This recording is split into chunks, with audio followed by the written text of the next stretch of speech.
लेकिन हम बेहोश हैं। मैं ये महायज्ञ कर रहा हूं और आप सबको चाहता हूं कि आप इस महायज्ञ में मेरे साथ सम्मिलित हो जाएं। खुद जागे और जगाएं और इस विश्व को शांति के पथ पर ले चलें, प्रेम के पथ पर ले चलें, उत्थान के पथ पर ले चलें। अपने ऊपर ध्यान दें, अपना विकास करें, लड़ें। अब जो दृश्य उपलब्ध, कोई भी परेशान, अर्जुन क्यों, हम परेशान नहीं हो जाते, कोई भी परेशान हो जाएगा, अर्जुन ही क्यों परेशान होगा, हम भी परेशान होते हैं। जहां दृश्य है, दृश्य से अदृश्य की तरफ बढ़ना है। परिवार, समाज, सब दिखाई पड़ रहा है। मोक्ष, परमात्मा, इस अदृश्य के लिए इस दृश्य को छोड़ दें। पता लगा उस तरफ कुछ मिला ही ना, फिर डर नहीं लगेगा। तो पहला आश्रम ब्रह्मचर्य, दूसरा आश्रम है गृहस्थ। बहुत प्यारा आश्रम गृहस्थ। यह आश्रम है इसका धैर्य का। तुम जवान पति पत्नी, और तुम जवान पति पत्नी के सामने दो लोग, एक बुजुर्ग मां बाप और दूसरा बच्चे। परिवार चलाना आसान है? आश्रम है ये, श्रम करना पड़ता है, ये मस्ती के लिए नहीं है। जो आजकल की स्त्रियां करेगी, I can not do this, I can not do this, मतलब ये धैर्य पैदा करने का आश्रम है, अय्याशी का आश्रम नहीं है।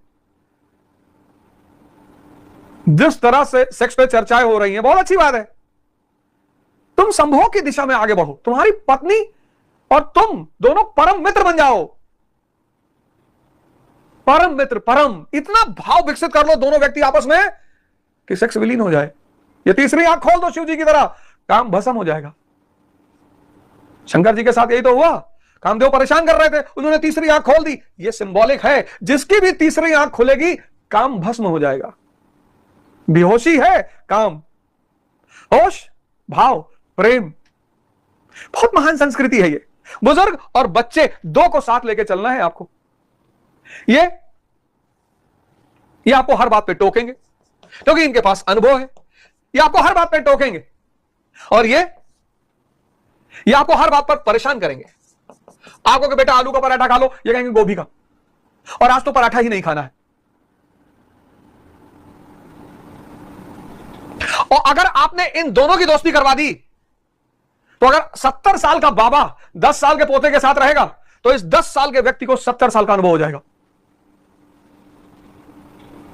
बड़ा प्यारा आश्रम है गृहस्थ। आज लोग एकांत हो गए, अलोन हो गए, इस आश्रम के महत्व को ही भूल गए। साधना करनी पड़ती है सर, आश्रम है सब। आश्रम मतलब जहां साधना हो।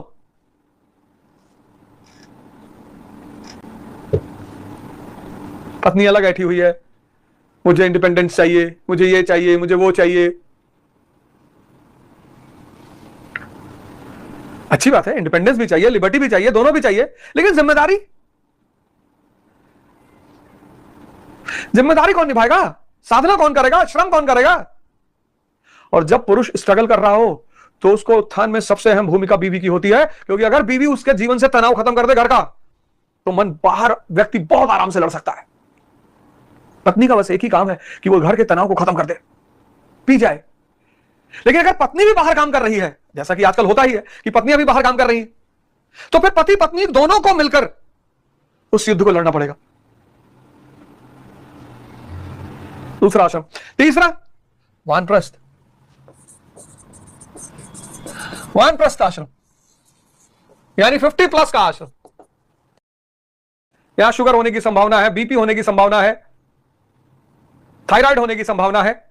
और अब संयम। धैर्य तो आपके पास विकसित हो ही चुका है, संयम। ज्यादा से ज्यादा समय योग ध्यान, ज्यादा से ज्यादा समय योग ध्यान। आप काम करने की, बाहर काम करने की क्षमता को थोड़ा काटना पड़ेगा। और अगर अच्छे समय पर विवाह हो चुका है तो बच्चे स्टैब्लिश हो चुके होंगे।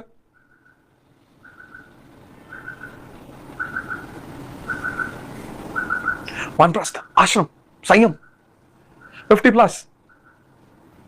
और वानप्रस्थ आश्रम में आपकी स्थिति ऐसी हो जाए 50 से 60 के वर्ष के बीच कि आप एक शुद्ध सन्यासी, चमकता हुआ चेहरा,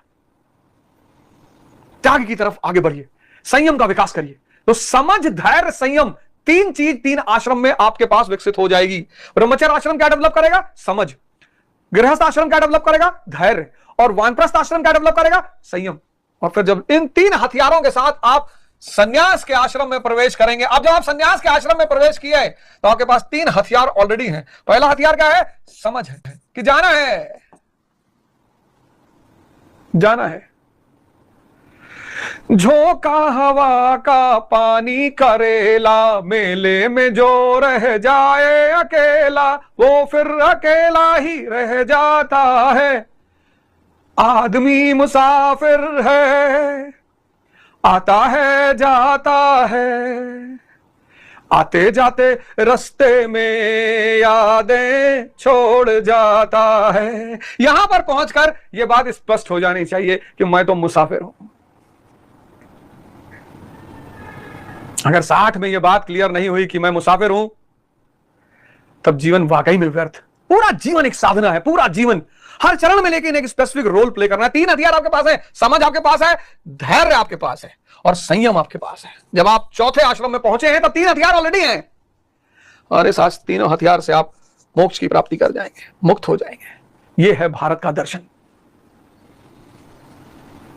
भारत का लोग मजाक उड़ाते हैं, oh, backward people, you people always talk about spiritualism, God, soul, etc., etc. जिसको इस धरती के नरक से बचना है उसे भारत आना ही पड़ेगा, भारत की मिट्टी को चूमना ही पड़ेगा, भारत के गुरुओं का पैर छूना पड़ेगा, कोई रास्ता नहीं है। और जिसको भी भौतिकवाद के चरमोत्कर्ष पर जाना है उसे आइंस्टीन को पढ़ना पड़ेगा,